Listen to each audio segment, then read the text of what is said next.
وہی تو ہے جو نظام ہستی چلا رہا ہے میرا خدا ہے. میرا ٹاپک یہ نہیں ہے، ورنہ باتیں ادھر آ جائیں گے تو آپ ادھر نہیں جانے پائیں گے. اس تربیت گاہ کو دیکھنا ہے، انسٹیٹیوٹ کو دیکھنا ہے. اے لوگوں، حلال کھایا کرو، حلال کھلایا کرو، انشاءاللہ بولیں. چلو گے مدینے، کبھی آؤں گا تو مدینے کی بات کروں گا. ابھی مدینے والے کے بیٹے کی بات کروں گی. اس مجھے بیک گراؤنڈ کا پتہ بتانا ہے جس بیک گراؤنڈ کو حسین کا جد کہتے ہیں، حسین کی جدہ کہتے ہیں، حسین کا نانا کہتے ہیں، حسین کی نانی، حسین کی ماں کہتے ہیں. میرے آقا صلی اللہ علیہ وسلم اپنی سسرال میں تھے. سسرال کہاں تھی؟ جب کبھی آپ مکہ شریف جائیے گا انشاءاللہ. جن لوگوں نے جلدی انشاءاللہ کہا میرے مولا وہ جلدی جائیں، جن لوگوں نے نہیں کہا ان کے لیے سوچ کے دعا کریں گے، مشورہ کر کے دعا کریں گے. جو صفا اور مروہ پہاڑی ہے، صفا سے مروہ پہاڑی کی طرف جائیں گے. مروہ پہاڑی پہ جائیں گے، اس کے بائیں طرف، اس کے دائیں طرف ہلکا سا آگے نکلیں گے 15 فٹ کے فاصلے پر، پھر 10 فٹ کے فاصلے پر بائیں مڑ جائیے گا. وہاں کعبے کے قریب کی حرم کی دیواریں نظر آئیں گی. وہیں پر کھڑے ہو کے ہلکی ہلکی سانس لیجئے گا تو آپ کو حضور کے پسینے کی خوشبو آئے گی. یہ وہی جگہ ہے جہاں امی خدیجہ کا مکان تھا. اگر کوئی ایک آدمی سبحان اللہ کہنا چاہے تو کہتے اسی مکان میں حضور کی پہلی بیٹی مخدومہ زینب پیدا ہوئی، مخدومہ رقیہ پیدا ہوئی تھی، ام کلثوم پیدا ہوئی تھی. اب میرے علماء، میرے سر کا تاج اگر سبحان اللہ کہنا چاہے تو کہیں اسی گھر میں مخدومہ فاطمہ پیدا ہوئی تھی. اللہ اکبر. ایک نام ہے زمین پر جس نام کو اسم اعظم کا فیض ملا، اسی زمین پر پیدا ہوئی تھی. انشاءاللہ میرے آقا صلی اللہ علیہ وسلم اپنی بیوی مخدومہ خدیجہ کے مکان میں رہنے لگے شادی کے بعد. اب حضور کے تو نامی ہیں، نہ ابو ہیں، چچا جناب ابی طالب میں سسرال میں حضور رہنے لگے تھے. معلوم ہے جب رمضان شریف کی 9 تاریخ آئی چاند کی، ابھی رمضان کے روزے فرض نہیں کیے گئے تھے، تو اس دن حضور کی بیوی امی خدیجہ بیمار پڑ گئی تھی، اپنے گھر کی چارپائی پہ تھی. یہ یاد رکھیے کہ حضور نے جس عورت سے شادی کی، پہلی شادی کی نا، فرسٹ میرج، وہ عورت سب سے بڑی پیسے والی تھی.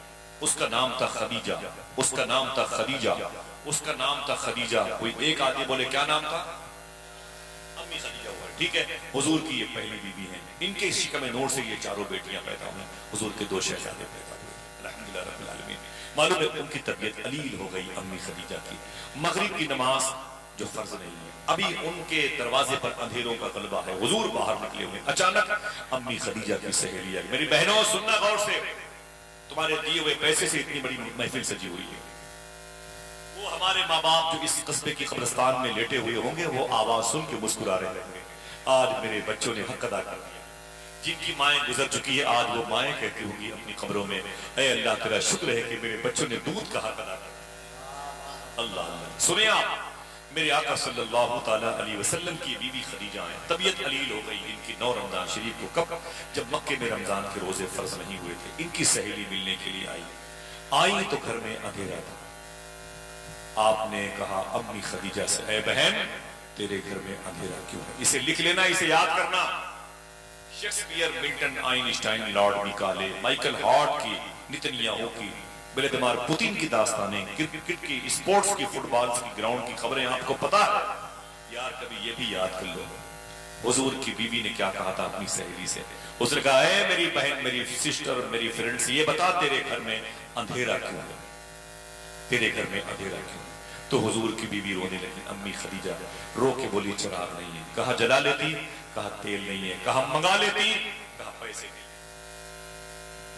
سب سے بڑی پیسے والی عورت، سب سے بڑی پیسے والی عورت. مسجد میں چٹائیاں پھٹ جائیں نا تو جلدی پیسے نہیں نکلتے ہیں، پنکھے ٹوٹ جائیں تو جلدی پیسے نہیں نکلتے ہیں. ابھی اسی بہرائچ شریف کے قریب میں گورکھپور کے پاس میں ایک امام صاحب میرے دوست ہیں، مہتاب عالم نظامی صاحب، ان کے وہ دوست رہتے، بڑے خاص تھے. وہ کہتے آصف بھائی، وہ کمیٹی والوں سے کہتے رہے کہ ہمارا جو گھر ہے وہ بڑا کمزور ہے، چھپر بڑا کمزور ہے، تھوڑی سی طاقت دے دو، تھوڑا سا پیسہ لگا دو. صدر کو اے مولوی صاحب ٹھیک ہے ٹھیک ہے، اے مولوی صاحب ٹھیک ہے ٹھیک ہے کہتے تھے. ان کے 4 بیٹے تھے، 3 بیٹیاں تھیں، 3 بیٹے تھے، 1 بیٹا تھا، 1 بیٹی تھی اور بیوی تھی. اور اپنے ان بچوں کے ساتھ اسی ٹوٹے ہوئے چھپر میں رہتے تھے. فجر کی اذان ہوئی، قاری صاحب نکلے اور نماز کے لیے مصلی پر کھڑے ہوئے. اچانک وہ چھت بیٹھ گئی. سالوں سے کمیٹی والوں سے کہتے تھے ہاتھ جوڑتا ہوں میری چھت بڑی کمزور ہے، اسے بنوا دو. پہلی بارش میں چھت ٹپک گئی. جب ٹپکی تو پورا وجود لے کے نیچے گری. معلوم ہے 3 بیٹے وہ دب کے مر گئے، 1 بیٹی وہ دب کے مر گئی، 1 بیوی وہ دب کے مر گئی. سلام پھیرا تو لوگ چیخ مار کے رو رہے تھے. دوڑ کے آئے تو دیکھا تو پورا آشیانہ اجڑ رہا تھا. پھر مسجد میں چلے گئے، جا کے بولے اے اللہ تیرا شکر ہے تو نے میرے بچوں کو حسین کی شہادت کا صدقہ عطا فرما دیا۔ جا کے بولے کمیٹی والوں سے بہت بہت شکریہ، میرے بچے مرے ہیں آپ کے سلامت ہیں، میرا گھر اجڑا ہے آپ پر بچے ہوئے ہیں، چلو آپ کو میری جگہ پر کوئی اور امام مل جائے گا، مجھے لیکن میری بیوی میرے بچے نہیں ملیں گے۔ خیر آپ کی یہ سستی اور آپ کی یہ تساہلی کے بارے میں اللہ کی بارگاہ میں ضرور شکایت کروں۔ کون جواب دے گا؟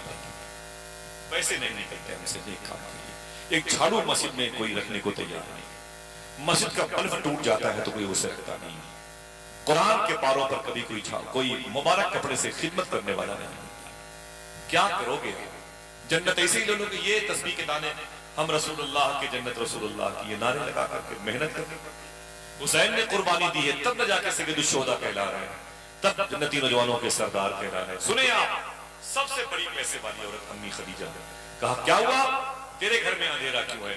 تو کہا چراغ نہیں ہے، کہا جلا لیتی، کہا اندھیرا ہے، کہا تیل منگا لیتی، تو کہا میرے پاس پیسے نہیں ہیں۔ اس نے کہا اوہو یہ کیا تم نے کیا اور تیرے سارے پیسے کیا ہو گئے؟ خدیجہ سب سے بڑی پیسے والی عورت تھی، تو دیکھنا کوئی ہے جو سبحان اللہ کہے۔ امی خدیجہ بستر پہ اٹھ کے بولی، رو کے بولی سن میں نے اپنی ساری دولت حضور کے نام پہ قربان کر دی ہے، میرے پاس پیسے نہیں بچے ہیں لیکن میرے دل میں حضور کی محبت تو ہے، دل جس سے زندہ ہے وہ تمنا تم ہی تو ہو، ہم جس میں جی رہے ہیں وہ دنیا تو ہے۔ میرے پاس پیسے نہیں ہے تو کیا ہوا، آمینہ کا لال تو ہے، اللہ کا رسول تو ہے۔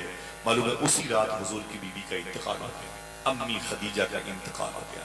حضور کی چاروں بیٹیاں اپنی ماں کی مبارک چارپائی کے قریب بیٹھ کے روتی تھی، زینب روتی تھی تو رقیہ تسلی دیتی تھی، رقیہ روتی تو ام کلثوم اور مخدومہ فاطمہ پر غشی ڈالی تھی۔ چھوٹی سی عمریں ہیں، کوئی 6 کوئی 7 کوئی 8 کوئی 9 کوئی 11 سال کی ہے۔ حضور کی بچیاں ایک دوسرے سے لپٹ کے روتی تھی، میرے آقا صلی اللہ علیہ وسلم اپنی بچیوں کو تسلی دیتے تھے، نہ رو میری بیٹی نہ رو، تو حضور کی بیٹیاں کہتی تھی بابا جان میری ماں کا انتقال ہو گیا، میری ماں خدیجہ مجھ سے بڑی محبت کرتی تھی، میری ماں چلی گئی، میری ماں چلی گئی، اب میں کس کی زلفوں کے سائے میں سوؤں گی۔ حضور اپنی بچیوں کو تسلی دیتے تھے اور کہتے تھے اے میری بیٹی تو نہ رو، ابھی تیرا باپ زندہ ہے، ابھی تیرا باپ موجود ہے۔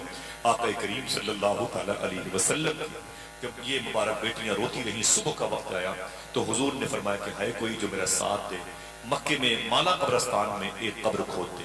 حضور کے عاشق تیار ہو گئے، مالا قبرستان جہاں پر عبد الرحمن بن ابو بکر لیٹے ہوئے ہیں، جہاں مخدومہ فاطمہ کی سہیلی اسمہ بنت امیس لیٹی ہیں، جہاں زبیر بن عوام کے بیٹے کعبے کے اندر شہید ہونے والے عبداللہ بن زبیر لیٹے ہیں، جہاں ڈاکوؤں کے سردار توبہ کی توفیق پائی ولیوں کے سردار ہوئے فضیل بن عیاض لیٹے ہوئے ہیں، جہاں قبیلے قریش اور ہاشم کی مقدس شخصیات آرام کر رہی ہیں، وہیں پر حضور نے کہا کہ میری بیوی خدیجہ کی قبر کھود دو۔ یہیں پر قبر کھود رہے تھے، حضور واپس آ گئے اور اپنی بیوی خدیجہ کے قریب بیٹھے تھے، بچیاں رو رہی تھی، صبح کا وقت تھا۔ میرے آقا فرماتے ہیں ہے کوئی جو میری خدیجہ کو نہلا دے، اے میری خاندان کی عورتوں میرا ساتھ دو، میری خدیجہ کو غسل دے دو، میری خدیجہ کو اچھے کپڑے پہنانا ہے کفن کے۔ اتنا کہا تو قریب میں ایک شخص آیا، اس نے کہا اے آقا کریم وہ امی خدیجہ کی قبر کھودی جا چکی ہے۔ حضور نے فرمایا آپ خدیجہ کو غسل دیں، میں خدیجہ کی قبر دیکھ کر کے آتا ہوں۔ حضور کے دل میں ایک شوہر تھے، بیوی کی محبت کتنی تھی۔ آپ اس قبرستان میں جسے جنت المعلا کہتے ہیں، اس قبرستان میں میرے آقا تشریف لائے، فرمایا کہاں ہے میری بیوی خدیجہ کی قبر؟ لوگوں نے کہا یہ قبر ہے آپ کی بیوی کی۔ حضور صلی اللہ علیہ وسلم نے اپنی چپٹ شریف اتاری، نالین شریف اتاری، اور اتارنے کے بعد میرے آقا نے اپنے کپڑوں کو ترتیب سے سجایا۔ آپ کو یقین کرنا پڑے گا، پیر کرم شاہ ازہری نے لکھا ہے حضور اپنی بیوی کی قبر میں اندر جا کے لیٹ گئے، اپنی بیوی کی قبر میں حضور جا کے لیٹ گئے، بہت دیر تک لیٹے رہے، آنکھ سے آنسو گرتے رہے۔ باہر نکلے تو نالین شریف چپر شریف پہنی، بولے چلو اب خدیجہ کو لے کے آتے ہیں۔ تو غلاموں نے کہا حضور ایک شوہر اپنی بیوی کی قبر میں اکیلے لیٹا تھا اور آپ اپنی خدیجہ کیوں بیس کیا ہے؟ میرے آقا نے رو کے فرمایا کہ اب میں نے خدیجہ کی قبر میں تھوڑی دیر خود کو آرام کے لیے لٹا دیا تھا، اس وجہ سے میری خدیجہ کو اس قبر میں ڈر نہیں لگے گا۔ میرے جسم سے مانون سے میری خدیجہ، میرے جسم کی بھینی بھینی خوشبو وہ فرحت اور انتصاب کی لہروں میں غرق ہوتی رہے گی۔ میری بیوی خدیجہ کو ڈر نہیں لگے گا۔ حضور واپس آئے، جنازہ اٹھایا گیا، حضور کی بیٹیاں روئی، زینب روئی، ام کلثوم روئی، رقیہ روئی، مخدومہ فاطمہ کی حالت دیگر ہوئی تھی۔ سمجھ رہے ہیں آپ؟ حضور تسلی پہ تسلی دیتے تھے اور میرے آقا اپنی بیوی خدیجہ کی